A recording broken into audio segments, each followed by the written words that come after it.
Linkar and I recorded this in the hotel room. We had been flown over mainly for the Nostalgia Critic review of Uwe Boll's Alone in the Dark, the three of us.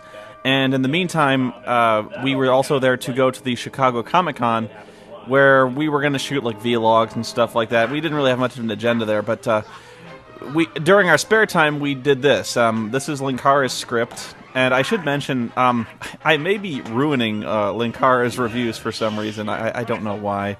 But there are several continuity errors in both of our crossover videos that are mainly my fault.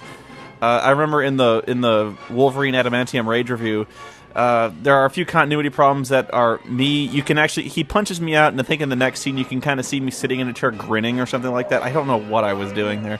And in this one, there's that really strange card that says one thoroughly bizarre escape maneuver later, and then all of a sudden he's standing up.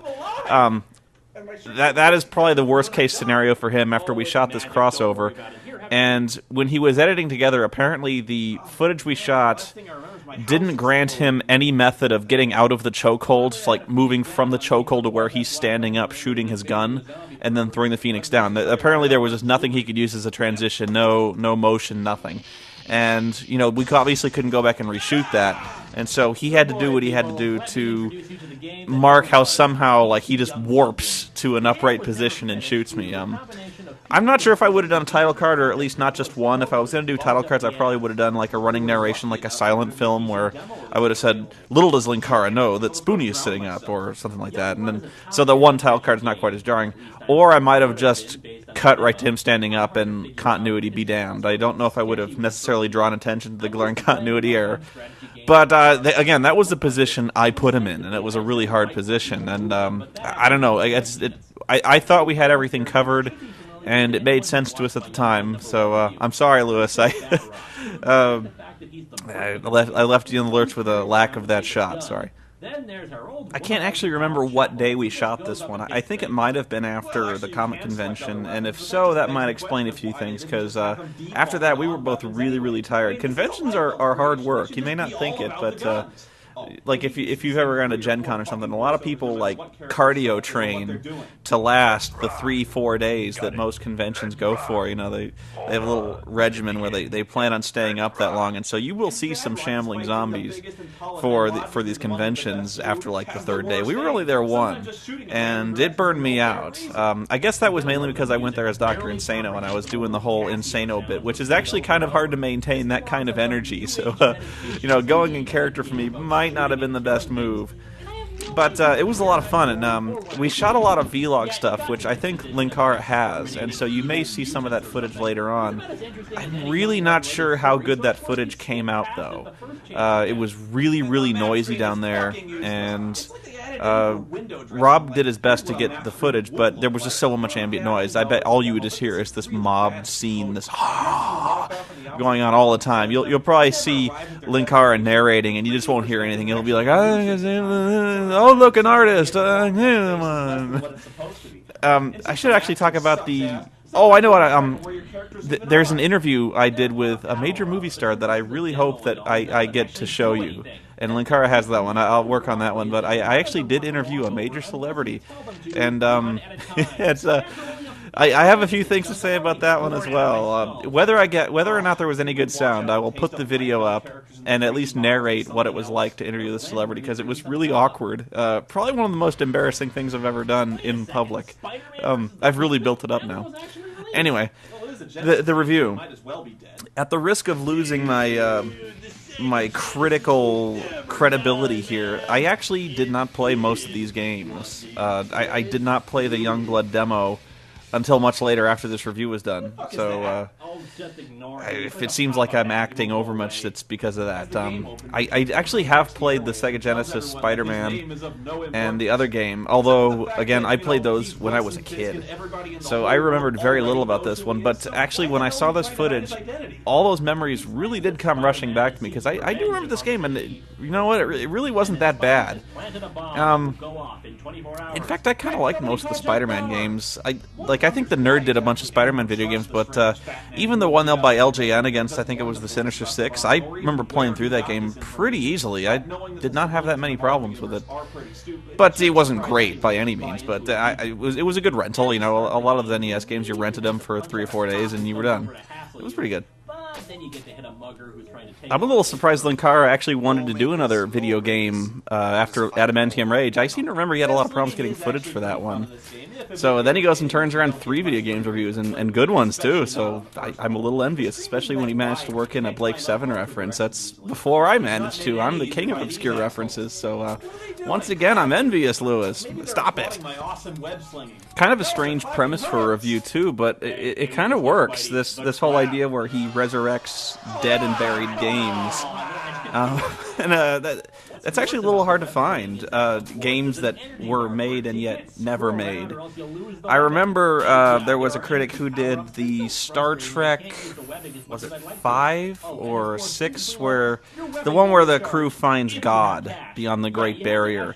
There was actually an NES game based on that, but it was never released. But you can find a ROM for it online, and so I was like, this critic does this whole review of this game that never existed, which at the time I thought was kind of strange and maybe even a little hypocritical, because it wasn't a game, you know, nobody ever played this game, and yet he was doing a review of it, and he was like getting really mad about how much it sucked, and I was like, well, no.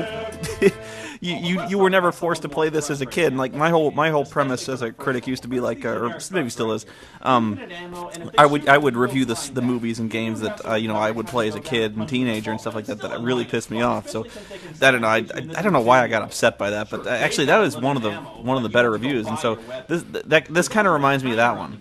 And although this game did exist, and I think I make the comment that it was on the Genesis, so it might as well have been dead.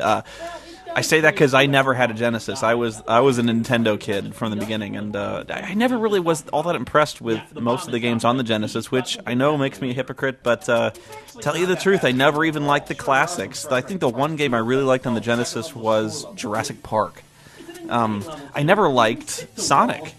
It's heresy, I know. Never liked Sonic, but to me it just went way too fast, which, again, for Sonic was the point, it was very, very fast. But to kind of unlock the various stuff and to play well, you didn't want to go fast. You really needed to go a little bit slower and more methodical. Like the platforming and stuff, you had to slow down. And so when you tried to go fast, I would usually just end up running into shit or jumping off cliffs, and I would die. So I found Sonic to be a very slow-paced, methodical look-before-you-leap type game, which was not what was advertised. And to this day, I still don't know how you're supposed to play that quickly at Sonic, except just level memorization. Maybe that's it, where you're trying to do speed runs in Sonic by memorizing these stages. And the other thing that really made me mad was I was one of the few unfortunates who had a Game Gear, which was the Sega Portable, which was terrible. There were a few good games on it, but I remember playing the Sonic Portable on the Game Gear, which I didn't know at the time was one of the hardest goddamn games ever made. And I remember playing that on our road trips to my grandma's house in Missouri, and I would play this pretty much from beginning to end of this road trip, and I finally, after like 4 days of playing it, finally beat it, which I understand now is quite an accomplishment. If you've ever managed to beat the Sonic Portable, that's hard. So much like Bayou Billy, that was kind of this big mountain I really forced myself to climb, but after that I never wanted to look at Sonic again. Ever. It was that bad and that arduous. And once again, I'm rambling off topic. I should be really talking about Spider-Man. I'm bad, though. I mean, he actually offered to let me play them on his computer. He had all these ROMs and stuff on an emulator on his computer, and I was like, no, I'm tired. Don't bother later. And he was just like, all right, whatever. But the Blackest Night shirt was actually bought at the convention, so it must have been after the convention because I was wearing that. And that was actually the only souvenir that I really bought that entire time. I was actually expecting I was going to see a lot of stuff that I wanted at the time. Oh, no, I did buy other stuff. Hang on. But I was actually stunned by how much crap there is at these conventions that I just really didn't want. And, what else was there? Just mainly a lot of T-shirts, little action figures, and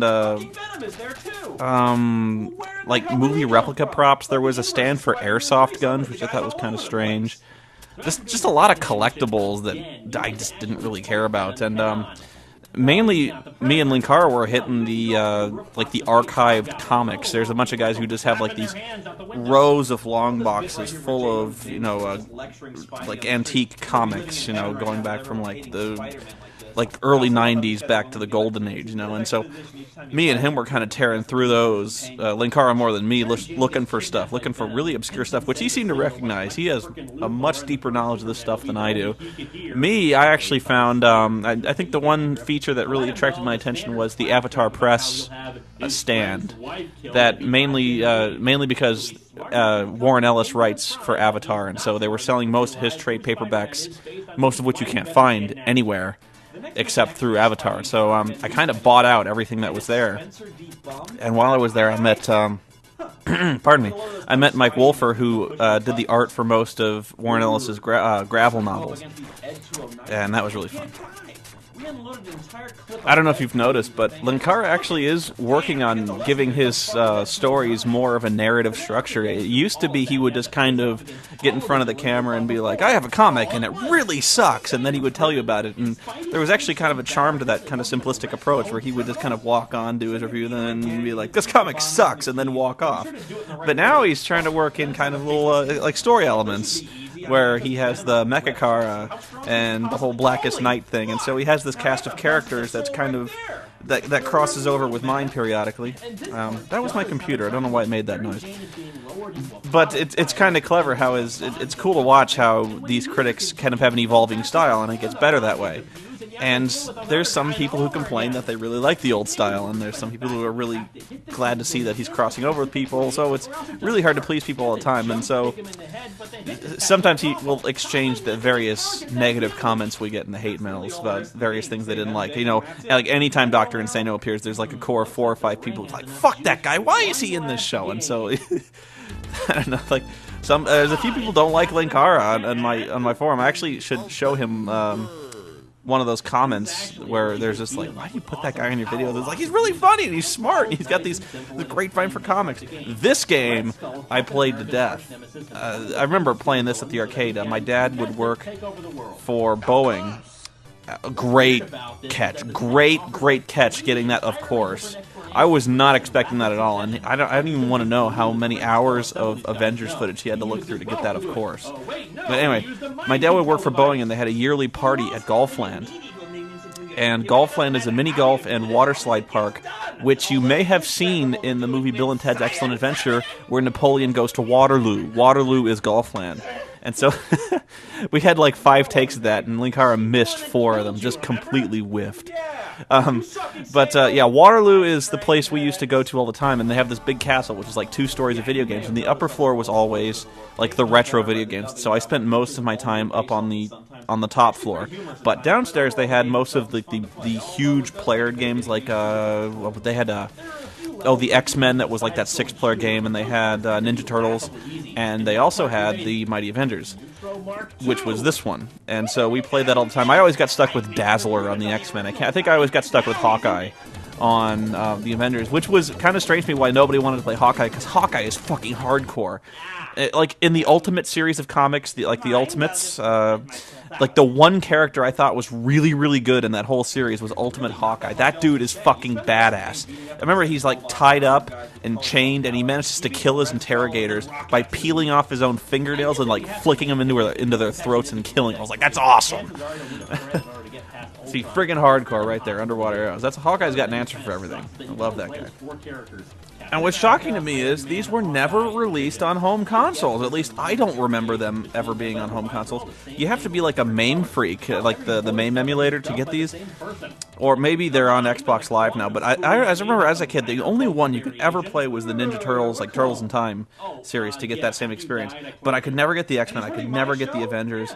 And I mean, these were button mashers. They were party games. But man, how cool would it have been to have your friends over, like 2 or 3, 4 friends over, to play the Mighty Avengers through, because that was a good game. It was good to get people together for this. This was my idea. The fact that this was supposed to be the hallway, and yet you can see me coming out of the bathroom. I didn't want to shoot this in the hallway because we were going to be doing like punching around and doing like flops and talking lines out in the hallway. And I think this was at about midnight or 1 in the morning. I didn't want to disturb the guests. I don't think, but I was like, I'm going to come out of the bathroom. I'll pretend it's the hallway. And so I think you can actually see the toilet behind me in that one. But yeah, this is the extent of our budgeting and makeup effects. Was I bought a T-shirt at a comic convention and I got my hair kind of wet, and Linkara got a promo Black Lantern ring, which I still have. He gave that to me. Very nice of him, by the way. The Black Lantern ring is actually pretty well made for that kind of cheap tchotchke that the comics kind of give you. I remember the Green Lantern ring was not really that good. It was much smaller, but the Black Lantern ring you can pretty much wear. Oh, the Try to Kill Me with a Forklift. I think this whole review is based around that moment. Linkara really wanted to get that in, and I would too. Believe me, if I ever saw something where a guy somebody tried to kill another guy with a forklift, I would work that bit in, come hell or high water.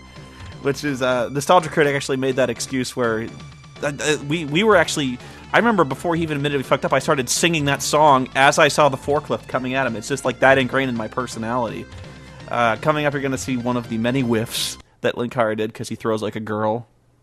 Missed me! Thanks for watching, everybody.